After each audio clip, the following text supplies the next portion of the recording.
Dati yung digmaan sa pagitan ng dalawang bansa, sa bansang sinasakop at saka sa bansang mga mananakop. Ngayon, yung digmaan, labanan ng sarili at ng mundo. Mahirap mabuhay dito sa mundo kung mahina ka. Kaya dapat tatagan mo yung sarili mo. Kaya lang, kawawa yung mga taong lumalabang mag-isa, walang karamay, walang kakampi.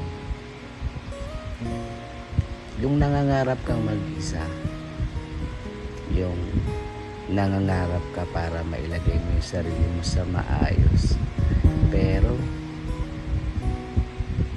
ang dami talaga, dami talaga. Pag na nga lang, mapapasama pa tayo.